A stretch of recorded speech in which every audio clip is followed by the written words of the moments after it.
नमस्कार, आपका स्वागत है हमारे चैनल पर। संभल में जो घटना हुई है, 5 लोगों की मौत हो जाती है, उसका जिम्मेदार कौन है, ये जानने के लिए हम पहुंचे हैं दिल्ली के जामा मस्जिद में। अभी हम बात करेंगे जनता से और जानते हैं इनकी क्या राय है, कौन जिम्मेदार है, कौन दोषी है। हाँ जी, क्या नाम है आपका? मोहम्मद अकबर। मोहम्मद अकबर। संभल में जो घटना होती है, 5 लोग मारे जाते हैं, उसका जिम्मेदार आप किसे मानते हो? उसके जिम्मेदार तो सबसे पहले मोदी हुए, जब जोगी हुए तो अमित शाह हुए। घर पूरे हिंदुस्तान का मुख्यमंत्री, प्रधानमंत्री वही दोनों तीनों है ना। वही तीनों ने घटना को स्थान करेगा, कहाँ पर क्या हो रहा है नहीं हो रहा है। पुलिस को दिया जाए वहाँ, और क्या होगा। आप मोदी, योगी और अमित शाह को जिम्मेदार मानते हैं, हैं। लेकिन जो नेता लोग, समाजवादी पार्टी के भी नेताओं के कुछ बयान आए हैं जिसमें ऐसा कहा जा रहा है कि वो भी जिम्मेदार है उस चीज़ के, जनता को भड़काने का उन्होंने काम किया है। सरकार घर हमारी हमारे घर में आकर के दूसरा के जुट चलेगा तो सरकार है। अभी कौन है? जोगी है, मोदी है, अमित शाह है।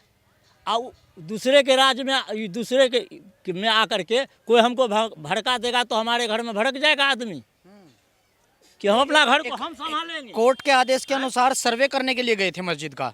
उसमें कह रहे हैं कि 20-25 हज़ार लोगों की भीड़ इकट्ठा हो गई, पत्थर वगैरह मारे गए। पत्थर वगैरह तो नहीं सुने हम लोग, चला है ये सुने हैं। संभल के अंदर पत्थरबाजी हुई, उसके बाद में पुलिस ने ऐसा किया है। तो क्या पत्थरबाजी करना है? तो कोर्ट का आदेश था, संविधान के अनुसार हो रहा था सब कुछ, इसमें तो किसी कोई जबरदस्ती नहीं थी। इतना दिन सर्वे नहीं होता था, कितना दुनिया बीत गया, 7 पुस्तक बीत गए। आज सर्वे हो रहा मस्जिदें लेकर के और कोई चीज़ लेकर के, मंदिरें लेकर के, मस्जिदें लेकर के। हिंदू मुसलमान को ये भड़काऊ है, हिंदू मुसलमान को भड़काऊ है। अच्छा, तो सर्वे होना आपके हिसाब से सही है या नहीं है?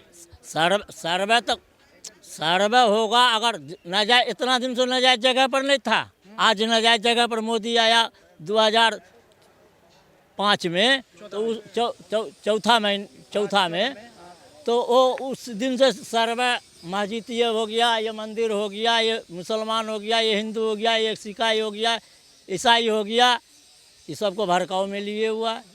लेकिन लोग तो कह रहे हैं कि राम मंदिर का मुद्दा जो है पिछले 500 सालों से चला हुआ था, अभी आया है ये संभल का मुद्दा ले रहे हैं। उसके बाद में कह रहे हैं कि अजमेर शरीफ की दरगाह का भी सर्वे होगा। कह रहा है ऐसे एक करके तोड़ते रहो सबको।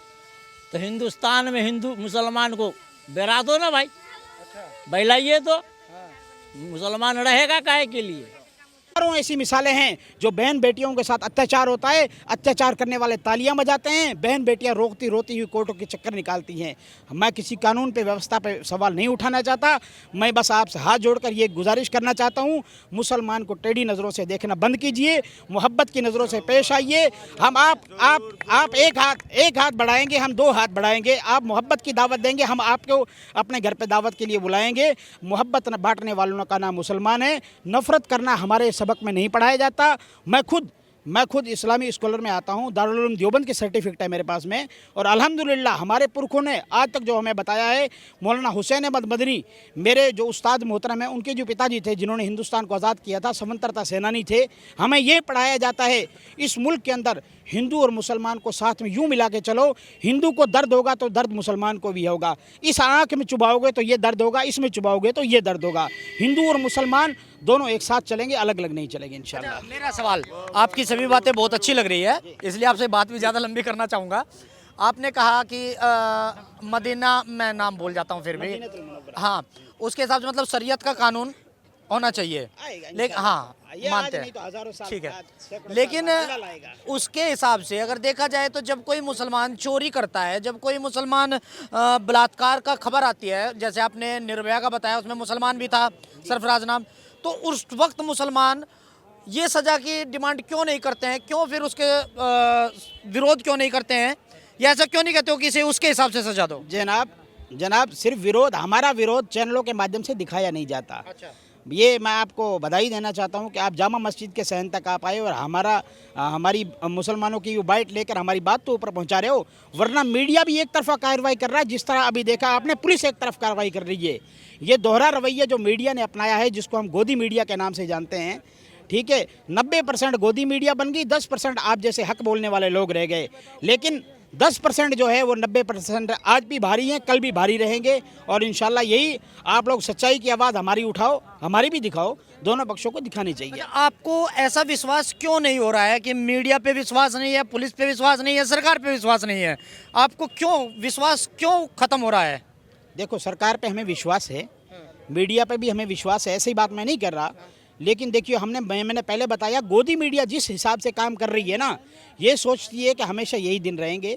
तो इंशाल्लाह दिन बदलेंगे, वक्त बदलेगा और आप सब्र रखिए। वक्त बदलेगा तो फिर आप उनको दिन में तारे दिखाओगे? नहीं, हम दिन में तारे नहीं, हम इंसाफ के साथ में आपको सबक पढ़ाएंगे कि किस तरह काम किया जाता है और मीडिया का क्या काम होता है। दूसरी बात मैं आपको ये बता दूं, हमारे मोदी सरकार से भी ये गुजारिश है और योगी सरकार से भी ये गुजारिश है कि अल्लाह पाक ने आपको मौका दिया है, तो हुकूमत को चाहिए कि इंसाफ के साथ में इंसाफ कायम करे।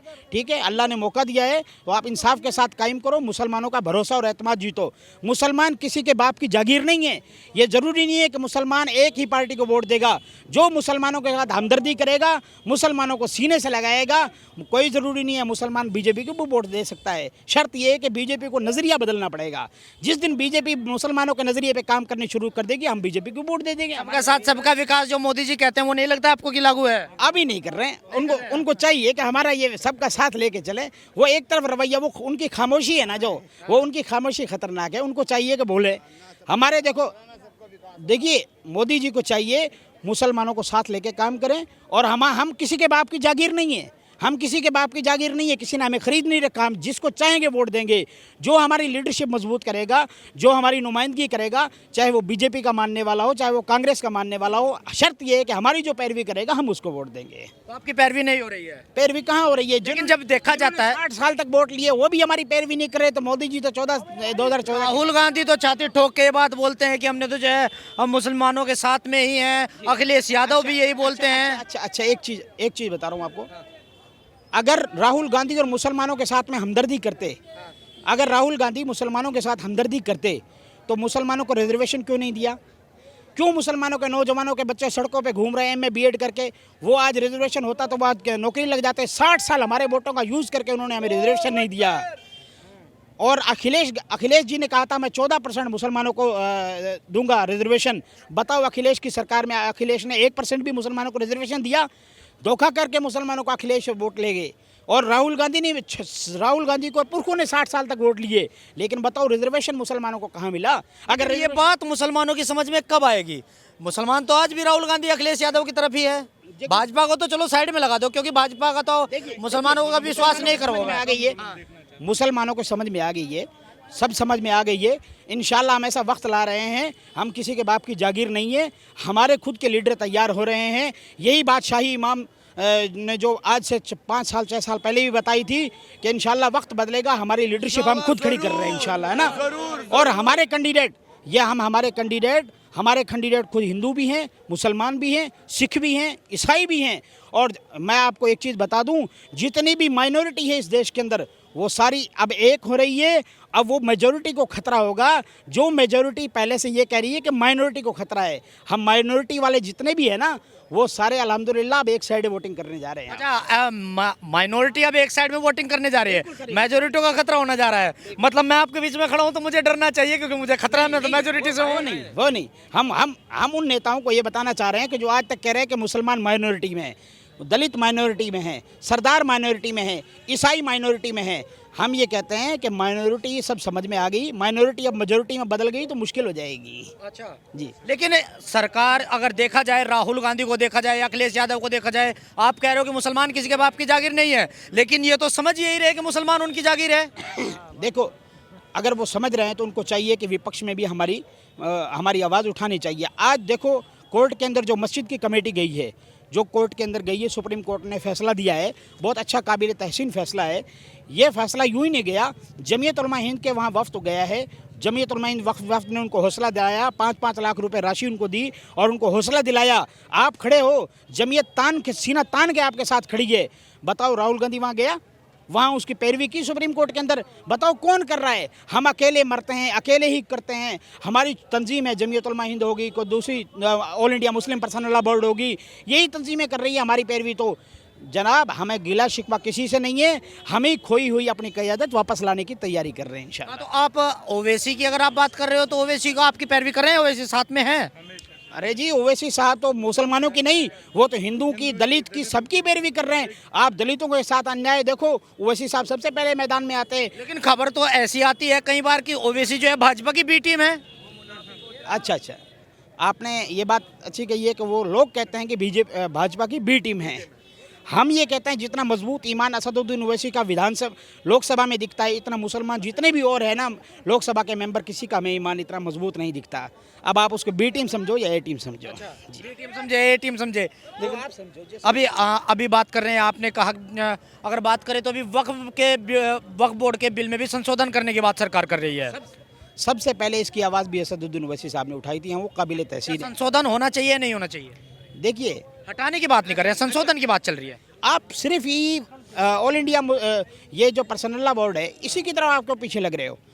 बहुत सारे ऐसे मंदिर भी हैं ना जहाँ वहाँ एक पॉलिसी लाई गई है उन मंदिरों के अंदर। उड़ीसा के अंदर मंदिर है, वहाँ ऐसे पॉलिसी लाई गई है, राम मंदिर है, जो भी है उनके अंदर बड़ी बड़ी मंदिरों में पॉलिसी है कि वहाँ मुसलमान ट्रस्टी नहीं हो सकता, मुसलमान वहाँ मेंबर नहीं हो सकता, मुसलमान की एंट्री में बैन है।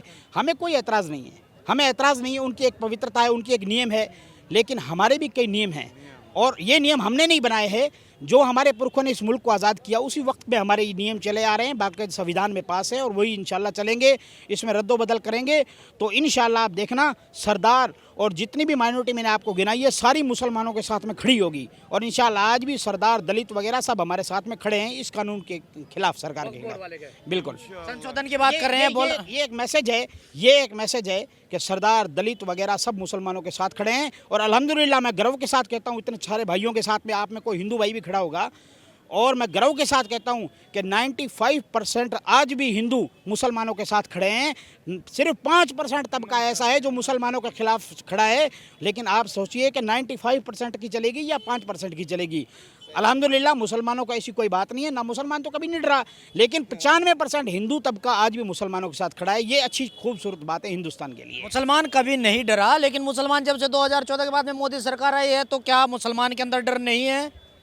देखिए मुसलमान तो देखिए मुसलमान तो फिरौन से ही नहीं डरा, वो नमरूद से ही नहीं डरा। वो मोदी जी तो हमारे प्रधानमंत्री हैं, वो तो आप उनसे क्यों हमें डरा रहे हो? यही तो कमी है। आप विपक्ष की भी बात कर रहे हो क्या? हमें देखियो हम नहीं डरेंगे। वो नस्ल काटी है जब वो पैदा हो गया होता है। देखिए मुसलमान कभी नहीं डरा है, ना आज भी डर का भय का माहौल नहीं है मुसलमान में। लेकिन पक्ष बोलता है ना कि भय का माहौल है मुसलमानों में। नहीं, हम नहीं डरे हैं। हम डरने वाली कौम नहीं है। विपक्ष बोलता है कि मुसलमान डरे, लेकिन मुसलमान डर नहीं रहा है। लेकिन जो नाइंसाफ़ी हो रही है इसके खिलाफ अल्हम्दुलिल्लाह सुप्रीम कोर्ट हमारे साथ है, हाई कोर्ट भी, स्टेटों के अलग अलग हाई कोर्ट भी हमारे साथ है। अल्हम्दुलिल्लाह ऐसा कोई डर का तो हमें तो डर नहीं लगता। हम तो अकेले पूरे हिंदुस्तान में सफ़र करते हैं, मोदी जी के आने से हमें तो डर नहीं लगता। पता नहीं आप मीडिया वालों को लगता हो तो हमें पता नहीं।